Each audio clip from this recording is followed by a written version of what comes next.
할렐루야. 아침 묵상을 담당하는 시카고 나사렛교회 양정석 목사입니다. 오늘도 하나님 말씀을 통해서 은혜 받으시고 도전 받으시고 희망 가지시고 좋은 열매 맺기를 간절히 소망해 봅니다. 오늘 우리 주시는 말씀은 누가복음 9장 37절로 50절 말씀 되겠습니다. 우리 다 함께 하나님 말씀을 듣겠습니다. 이튿날 산에서 내려오시니 큰 무리가 맞을새 무리 중에 한 사람이 소리질러 이르되 선생님 청컨대 내 아들을 돌보아 주옵소서. 이는 내 아들이니이다.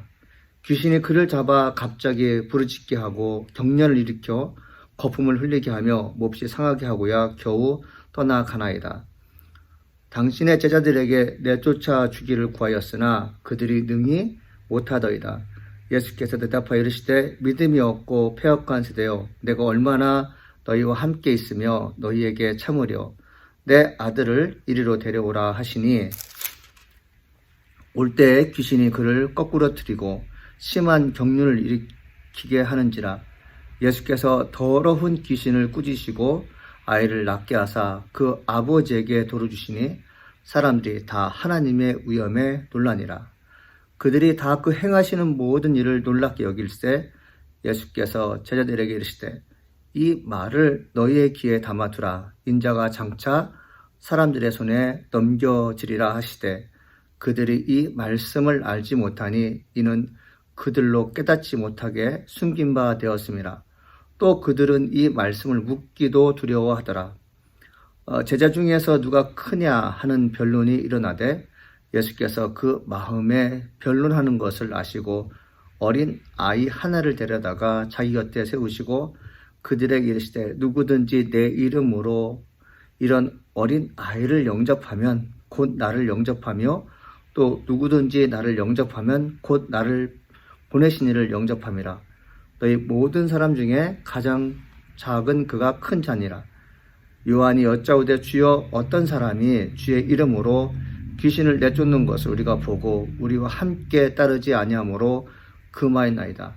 예수께서 이르시되 금하지 말라. 너희를 반대하지 않는 자는 너희를 위하는 자니라 하시니라. 아멘.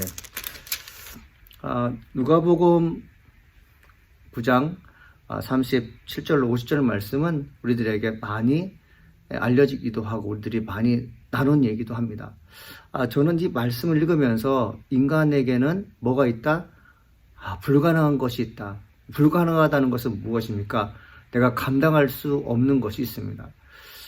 내가 마땅히 감당해야 되고 책임져야 할 것들이 몇 가지가 있는데 여러분 그 중에 하나가 무엇이냐면 자기 자식을 책임지고 돌보는 일입니다.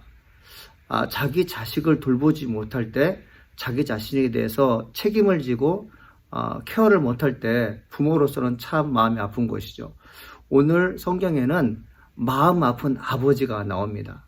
보통 모성애가 강한 그런 사건들을 성경을 통해서나 여러 이야기를 통해서 듣는 것과 달리 오늘 본문에는 아버지의 아픔이 남겨 있습니다. 예수님께서 산에서 내려오시니 사람들이 예수님을 반겼습니다. 그때 특별히 예수님을 만나고 싶은 사람이 있었으니 누구냐면 외아들인데 귀신 들린 외아들을 두고 있는 아버지였습니다. 그 아버지는 예수님께 내 아들을 돌보아 주옵소서라는 말을 하게 됩니다.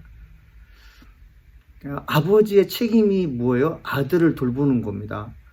근데 아버지가 아들을 돌볼 수 없습니다.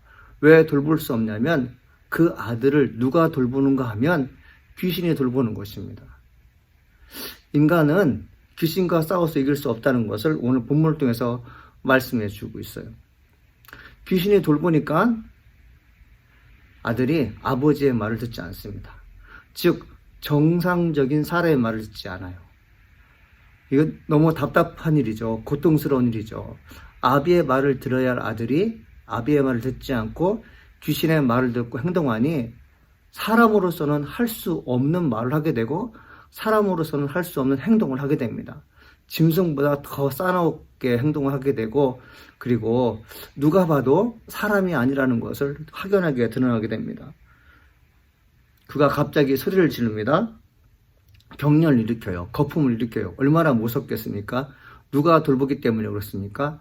마귀가 그를 돌보기 때문에 아들이 이렇듯 흉악한 모습을 하고 있는 것이죠. 저는 이 말씀을 읽으면서 고민을 한번 해봤습니다. 우리가 살아가면서 내가 감당해야 할 사람이 있는데 그 감당하지 못하는 사람을 놓고 우리가 어떻게 살아야 될까? 결론은 바로 이것입니다. 내가 감당하지 못하는 것들을 예수님께 부탁하는 거죠.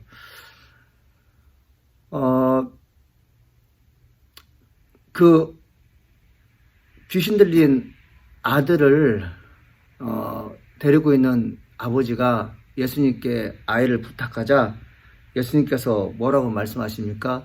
그 아이를 데려오라 이렇게 말씀하시죠. 그리고는 아이가 예수님 앞에 갔을 때 귀신이 예수님을 보고 거꾸로 들이고 심한 경련을 일으키게 하는 것을 성경은 말씀하고 있습니다. 예수님께서 그 더러운 귀신을 꾸짖으시고 아이를 낫게 하사 그 아버지에게 도로 주셨다고 말씀하고 있어요. 저는 이제 이 말씀을 읽으면서 이 아들을 다시 받지 않습니까? 예수님께 아들을 드렸어요. 예수님께서는 그 아들을 고쳐주시고 다시 도로 누구에게 주십니까? 아버지에게 주십니다. 도로 받은 아들은 다 낳은 아들이었어요. 방금 전까지만 애들은 근심하게 만드는 아들이었고, 그리고 많은 사람들로부터 부끄러움을 사는 그런 아들이었습니다.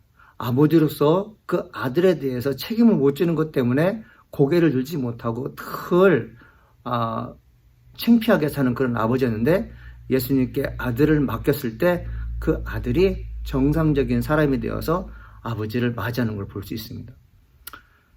사랑하는 아침 묵상 성도 여러분, 우리에게 고민스러운 일이 있을 거예요. 아들의 문제, 가정의 문제, 혹은 여러 가지 문제가 있을 때 이 문제를 어떻게 하면 좋을까요?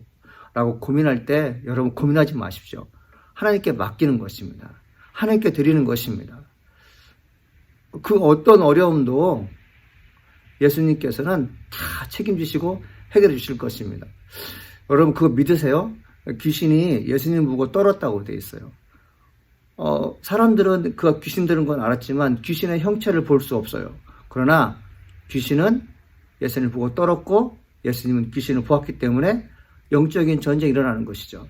우리 믿는 크리스찬들이 하나 중요하게 여길 것이 무엇인가 하면 세상에 보이는 전쟁만이 전쟁이 아니라 눈에 보이지 않는 영적인 전쟁이야말로 가장 시급한 것이고 가장 다루기 힘든 것입니다. 우리는 영적 전쟁에서 내 힘으로 승리할 수가 없어요. 귀신의 통제를 받는 아들을 아버지가 관리할 수 없었고 책임지고 그를 훈육할 수 없었던 것처럼 이 땅에 속한 그 어떤 영역에서 내 힘만 가지고는 마귀의 세력을 이길 수 없습니다. 우리는 예수님께 맡기는 것입니다. 예수님께 부탁드리는 것이죠. 자, 그러면서 저는 하나 이제 이 말씀 가운데 마음에 와닿는 것이 무엇이냐면 46절부터 48절입니다. 제자 중에 누가 크냐 하는 변론이 일어나냐 돼 있어요. 저는 제자들을 보면서 이토록 철이 없을까? 예수님께서 지금 귀신 들린 자를 고치지 못한 제자들을 향해서 믿음이 없는 세대요, 패역한 세대요, 고집스러운 세대요, 너희들이 나와 얼마 동안 함께 있었음에도 불구하고 귀신을 쫓아내는 방법을 너희가 알지 못했냐? 이렇게 혼쭐을 났음에도 불구하고 지금 그들이 하는 것은 무엇입니까? 누가 크냐를 놓고 변론이 벌어집니다. 여러분 같으면 어떤 이야기를 할 것 같아요? 예수님께서 귀신을 쫓아내셨는데 우리는 왜 못 쫓아냈을까? 이거에 대해서 답답해하며 어떻게 하면 예수님처럼 귀신을 내어 쫓을 수 있을까? 이 고민을 하지 않겠습니까? 우리가 믿음이 없는 것 때문에 귀신을 내어 쫓지 못했는데 우리가 복음의 사역을 감당하다 보면 일반적인 사건을 다루는 그런 평범한 사람이 아니라 영적인 일에 책임을 지고 그 일에 대해서 권한을 부여받은 사람인데 우리가 어떻게 귀신을 못 쫓아냈을까? 이 얘기를 가지고 이렇게 토론도 하고 기도도 하고 그랬어야 되는데 그들은 누가 크냐를 놓고 변론하는 것이죠. 사람은 그렇습니다. 내가 진짜 해야 할 일이 무엇인가를 금방 까먹는다는 것이죠. 예수님께서 그들을 보시고 뭐라고 말씀하십니까? 그들에게 이르시되 누구든지 내 이름으로 이런 어린 아이를 영접하면 곧 나를 영접하며 또 누구든지 나를 영접하면 곧 나를 보내신 이를 영접함이라. 너희 모든 사람 중에 가장 작은 그가 큰 자니라 이렇게 되어 있습니다.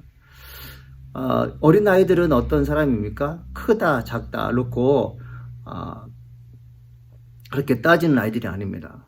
너가 1등해, 내가 2등해. 어떤 권력을 가지고 아이들이 우정의 그런 관계를 맺는 애들이 아니에요. 만약에 아이들 가운데 누가 크냐 작냐를 놓고 지나치게 따지는 성향이 있다면 너무 훌쩍 커버린 거죠. 어린아이가 아니죠. 순수한 것이 아니죠.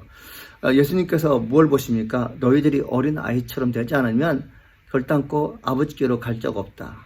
그리고 너희들에게서 가장 작은 자가 큰 자라고 말씀하신 것이 무엇이냐면 순수한 마음을 가지고 주께서 우리에게 하시는 말씀을 들어보지 않겠니? 라는 생각입니다. 어린아이들은 아직 생각이 고정화되지 않고 많은 것을 배우지 않았기 때문에 새로운 것을 받아들일 수 있는 기회가 있습니다. 그리고 새로운 것을 받아들일 때 신비로울 수가 있어요. 그러니까 단순하게 받아들이니까 그것이 지식이 되는 거죠. 만약에 아이들이 선생님부터 배우는 말씀 한마디 한마디에 가르침 한마디 한마디에 의심하게 되고 그리고 변론을 하게 되고 듣기 싫은 말로 든다면 그 아이는 성장하지 못할 거예요. 근데 아이일수록 순수한 아이일수록 선생님께서 말씀하신 것을 듣는 것이죠. 예수님은 제자들에게 어린 아이처럼 되라는 것은 무슨 뜻일까요? 내가 너희들에게 가르쳐준 내용들을 한번 잘 살펴봐라. 의심 없이 그냥 어린아이처럼 받아들였으면 좋겠다. 그러니까 곧대로 믿었으면 좋겠다. 예수님께서 제자들을 책망하신 것이 무엇입니까? 믿음이 없는 자여라고 말씀하셨거든요. 믿음이 없는 것은 무엇입니까? 순수하지 못하기 때문에 그래요. 마땅히 받아들여야 할 것을 받아들이지 못해서 그렇습니다. 눈에 보이는 것들이 하나님의 아들 예수가 하신다는 것을 믿음으로 받아들여야 되는데 그것을 까맣게 잊어버렸다는 것은 무엇입니까? 다른 일에 바쁜 것입니다. 순수하지 못한 거죠. 사랑하는 여러분, 여러분의 입을 통해서 귀신이 떠나갈 줄 믿습니다. 여러분이 보고 듣고 그리고 모든 그런 삶의 현장에서 일어나는 모든 일들이 그냥 형식적이고 단순한 것이 아니라 하나님께서 하신다는 것을 믿어보시길 간절히 소망합니다. 그런 자에게 놀라운 역사가 동반될 줄 믿습니다. 오늘 그런 일들이 여러분의 가정에, 여러분의 교회에, 여러분의 사회 현장에 있기를 간절히 소망해 봅니다. 기도하시겠습니다. 살아계신 하나님 감사합니다. 오늘도 귀한 말씀을 통해서 은혜 받게 하시니 감사드립니다. 하나님의 뜻 안에서 승리하게 하여 주시니 감사드립니다. 예수님께서 귀신을 내어 쫓았던 것처럼 우리들도 그런 일들을 할 수 있도록 도와주옵소서. 우리가 할 수 있는 일은 기도하면서 겸손하게 받들게 하시고 우리가 할 수 없는 것은 솔직하게 예수님께 맡길 수 있는 그런 신실한 성도들이 될수록 도와주시옵소서.